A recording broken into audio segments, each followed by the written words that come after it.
Hello my dear students, welcome back to my channel. ಇವತ್ತು ನಾವು 12th ಕೆಮಿಸ್ಟ್ರಿಯಲ್ಲಿ ನಿಮಗೆ ಫಸ್ಟ್ ಆರ್ಗ್ಯಾನಿಕ್ ಕೆಮಿಸ್ಟ್ರಿ ಚಾಪ್ಟರ್ ಇದೆ, ಹ್ಯಾಲೋ ಆಲ್ಕೇನ್ಸ್ ಮತ್ತು ಹ್ಯಾಲೋ ಒರೀನ್ಸ್ ಅಂತ ಹೇಳಿಬಿಟ್ಟು. ಅಲ್ಲಿ ಒಂದು ಕಾನ್ಸೆಪ್ಟ್ ಬರುತ್ತೆ, ಏನು haloarenes does not undergoes nucleophilic substitution reactions under normal ಕಂಡೀಷನ್ಸಲ್ಲಿ. ಹ್ಯಾಲೋ ಒರೀನ್ಸು ನ್ಯೂಕ್ಲಿಯೋಫಿಲಿಕ್ ಸಬ್ಸ್ಟಿಟ್ಯೂಷನ್ ಆಗಲ್ಲ, ಅದಕ್ಕೆ ಕಾರಣಗಳೇನು ಅಂತ ಭಾಳ ಇಂಪಾರ್ಟೆಂಟ್ ಕಾನ್ಸೆಪ್ಟ್ ಇದು. First of all nucleophilic substitution ಅಂದ್ರೇನು ಅಂತ ಹೇಳ್ಬಿಡ್ತೀನಿ ನೋಡಿ ನಿಮಗೆ. ಈಗ ಒಂದು ಹ್ಯಾಲೋ ಆಲ್ಕೇನ್ ಇದೆ ಅಂತ ತೊಗೊಳ್ಳೋಣ. ಫಸ್ಟ್ ಹ್ಯಾಲೋ ಆಲ್ಕೇನ್ ತೊಗೊಳ್ಳೋಣ, RX ಅಂತ. ಇದೊಂದು ಹ್ಯಾಲೋ ಆಲ್ಕೇನು. ನ್ಯೂಕ್ಲಿಯೋಫೈಲ್ ಅಂದ್ರೆ ಏನಪ್ಪ? ಎಲೆಕ್ಟ್ರಾನ್ ರಿಚ್ ಸ್ಪೀಸಿಸ್ ಅಂತ. ನ್ಯೂಕ್ಲಿಯೋಫೈಲ್ ಅಂದ್ರೇನು? Electron rich species. ಈಗ ನೀವು ಹ್ಯಾಲೋ ಆಲ್ಕೇನ್ ಅಂತ ತೊಗೊಂಡಾಗ ಇವರಿಬ್ಬರ ಮಧ್ಯೆ ಚಾರ್ಜಸ್ ಇರುತ್ತೆ. ಏನು, R ಮತ್ತು X ಮಧ್ಯೆ ಹೋದರೆ ಎಕ್ಸು ಹೈಲಿ ಎಲೆಕ್ಟ್ರೋನೆಗೆಟಿವ್ ಅಲ್ವಾ, ಹ್ಯಾಲೋಜನ್ನು. ಆದ್ದರಿಂದ ಈ ಬಾಂಡೆಡ್ ಎಲೆಕ್ಟ್ರಾನು, ಇಲ್ಲಿ 2 ಎಲೆಕ್ಟ್ರಾನ್ ಇರುತ್ತಲ್ಲ, ಅದು ಯಾರ ಕಡೆ ಮೂವ್ ಆಗುತ್ತೆ? X ಕಡೆಗೆ ಶಿಫ್ಟ್ ಆಗುತ್ತೆ, not completely, partially.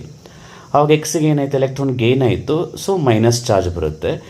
Rಗೆ electron loss ಆಯಿತು, ಅಂದರೆ ಕಾರ್ಬನ್ ಇರುತ್ತಲ್ಲಿ, ಪ್ಲಸ್ ಬರುತ್ತೆ. ಸೊ ಈ ಕಾರ್ಬನ್ ಮೇಲೆ ಪ್ಲಸ್ ಇರೋದ್ರಿಂದ, ಅಥವಾ ನೀವು ಕಾರ್ಬನ್ ಅಂತಲೇ ಬರ್ಕೊಳ್ಳಿ, ನಿಮಗೆ ಕನ್ಫ್ಯೂಷನ್ ಆಗುತ್ತೆ ಅಂದರೆ ಹೀಗೂ ಬರೀಬೋದು, ಅದನ್ನು ಅರ್ಥ ಆಯಿತಾ? ಸೊ ಇಲ್ಲಿ 2 ಎಲೆಕ್ಟ್ರಾನ್ ಇರುತ್ತೆ, ಇದಕ್ಕೆ ಕಡೆ ಶಿಫ್ಟ್ ಆಗಿ ಇದಕ್ಕೆ ಮೈನಸ್ ಬರುತ್ತೆ, ಕಾರ್ಬನ್ಗೆ ಪ್ಲಸ್ ಬರುತ್ತೆ. ಸೊ ಆ ಪಾಸಿಟಿವ್ ಚಾರ್ಜ್ ಏನು ಮಾಡುತ್ತೆ? ನ್ಯೂಕ್ಲಿಯೋಫೈಲ್ನ ತನ್ನ ಕಡೆಗೆ ಅಟ್ರ್ಯಾಕ್ಟ್ ಮಾಡುತ್ತೆ. ಅಟ್ರ್ಯಾಕ್ಟ್ ಮಾಡಿದಾಗ ಹ್ಯಾಲೋಜನ್ ಆಚೆ ಹೋಗುತ್ತೆ. ಅವಾಗೇನಾಯಿತು? ಕಾರ್ಬನ್ ಹಾಗೇ ಇದೆ, ಬಟ್ X ಪ್ಲೇಸಲ್ಲಿ ಯಾರು ಬಂದರು? ನ್ಯೂಕ್ಲಿಯೋಫೈಲ್ ಬಂದರು. ಈ ಥರ ರಿಯಾಕ್ಷನನ್ನು ನಾವು ನ್ಯೂಕ್ಲಿಯೋಫೈಲಿಕ್ ಸಬ್ಸ್ಟಿಟ್ಯೂಷನ್ ರಿಯಾಕ್ಷನ್ ಅಂತ ಕರಿತೀವಿ. ಸೊ ಇದು ಓಪನ್ ಚೈನಲ್ಲಿ ಭಾಳ ಈಸಿಯಾಗಿ ಆಗುತ್ತೆ ನೋಡಿ. ಇದು RX ಅನ್ನೋದು ಓಪನ್ ಚೈನ್, ಹ್ಯಾಲೋ ಆಲ್ಕೇನ್, ಇದು ಹ್ಯಾಲೋ ಅರೀನ್ ಅಲ್ಲ. ಸೊ ಹ್ಯಾಲೋ ಆಲ್ಕೇನಲ್ಲಿ ರಿಯಾಕ್ಷನ್ ಭಾಳ ಈಸಿಯಾಗಿ ಆಗೋಗುತ್ತೆ. ಬಟ್ ಇದೇ ರಿಯಾಕ್ಷನ್ನ ನೀವು ಫಾರ್ ಎಕ್ಸಾಂಪಲು ಹ್ಯಾಲೋ ಅರೀನ್ ತೊಗೊಳ್ಳೋಣ. ಸೊ ಹ್ಯಾಲೋ ಅರೀನ್ ಅಂದ್ರೇನು? ಬೆನ್ಸಿನ್ ರಿಂಗ್ಗೆ ಹ್ಯಾಲೋಜನ್ನು ಡೈರೆಕ್ಟ್ ಅಟ್ಯಾಚ್ ಆಗಿರುತ್ತೆ.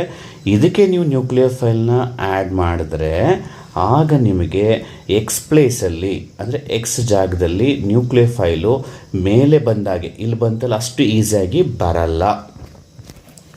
ನ್ಯೂಕ್ಲಿಯೋಫೈಲ್ನ Xನ ತೆಗೆದು ನ್ಯೂಕ್ಲಿಯೋಫೈಲ್ನ ಸಬ್ಸ್ಟಿಟ್ಯೂಟ್ ಮಾಡೋದು ನಾರ್ಮಲ್ ಕಂಡೀಷನ್ಸಲ್ಲಿ ತುಂಬ ಈಸಿ ಅಲ್ಲ, ತುಂಬ ಕಷ್ಟ.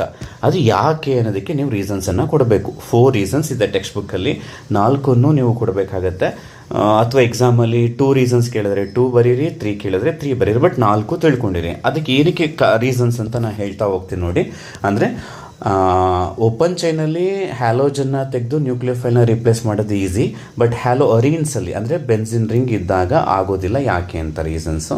ಸೊ ಮೊದಲನೇ ರೀಸನ್ ನೋಡ್ರಪ್ಪ. ಸೊ ಫಸ್ಟ್ ರೀಸನ್ ಏನು ಅಂದರೆ, ಈಗ ಹ್ಯಾಲೋ ಅರೀನ್ ತೊಗೊಳ್ಳೋಣ, ಓಕೆನಾ? ಹ್ಯಾಲೋ ಅರೀನ್ ಅಂದರೆ ಏನಾಗುತ್ತೆ? ಬೆನ್ಸಿನ್ ಇರುತ್ತೆ, 3 ಪೈ ಬಾಂಡ್ ಇರುತ್ತೆ ಅಲ್ವೇನ್ರಪ್ಪ.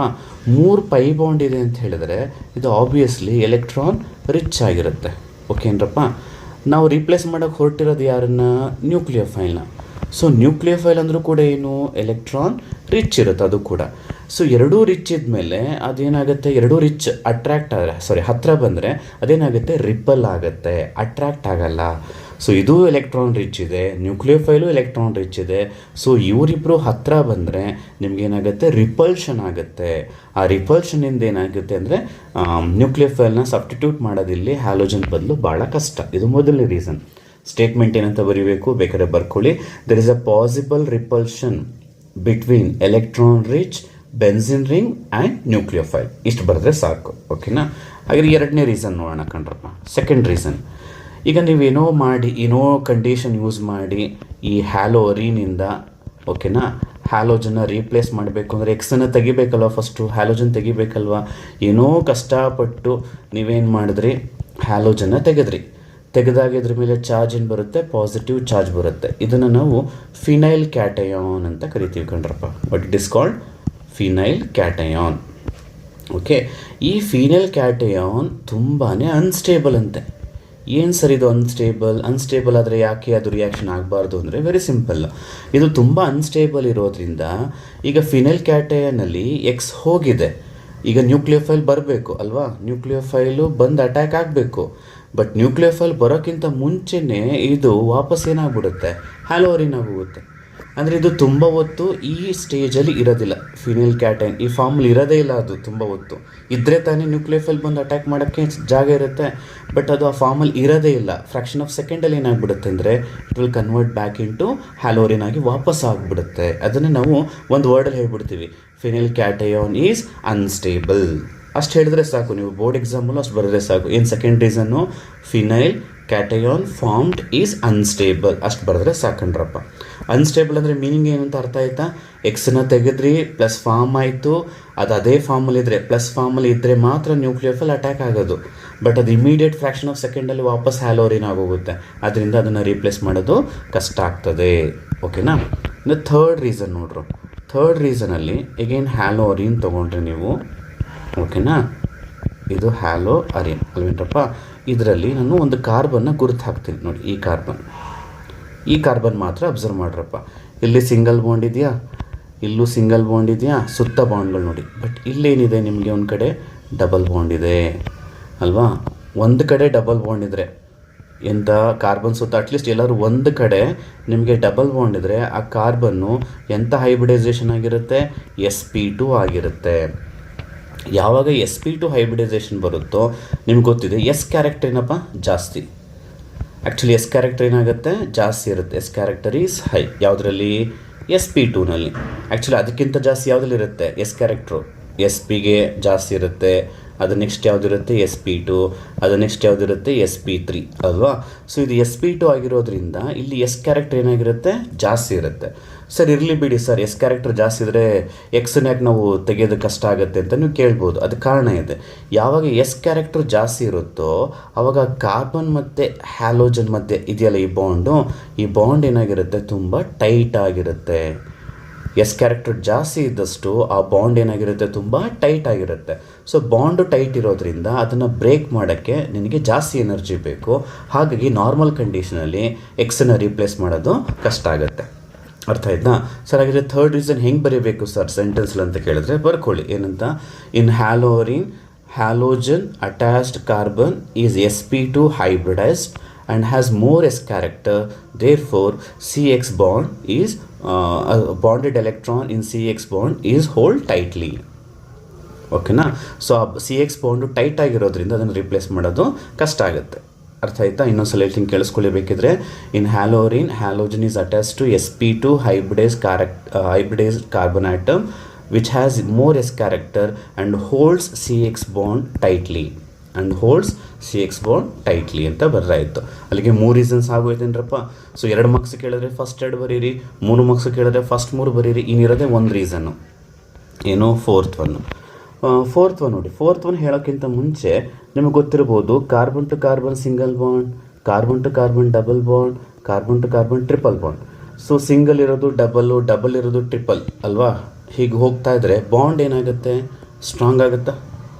ಸಿಂಗಲ್ ಇರೋದು ಡಬಲ್ ಇರೋದು ಟ್ರಿಪಲ್ ಆದಾಗೆಲ್ಲ ಬಾಂಡ್ ಏನಾಗುತ್ತೆ? ಸ್ಟ್ರಾಂಗ್. ಅಂದರೆ ಇಲ್ಲಿ ಬಾಂಡ್ ತುಂಬ ಸ್ಟ್ರಾಂಗ್ ಇರುತ್ತೆ. ಟ್ರಿಪಲ್ ಬಾಂಡ್ ಅಂದರೆ ಸ್ಟ್ರಾಂಗು, ಸಿಂಗಲ್ ಬಾಂಡ್ ಅಂದರೆ ವೀಕ್ ಇರುತ್ತೆ. ಹೌದಲ್ವಾ ಸರ್? ಇದನ್ನು ಯಾಕೆ ಹೇಳ್ತಾ ಇದ್ದಾರೆ ಇಲ್ಲಿ ಅಂತ ಹೇಳಿದ್ರೆ ಒಂದು ರೀಸನ್ ಇದೆ.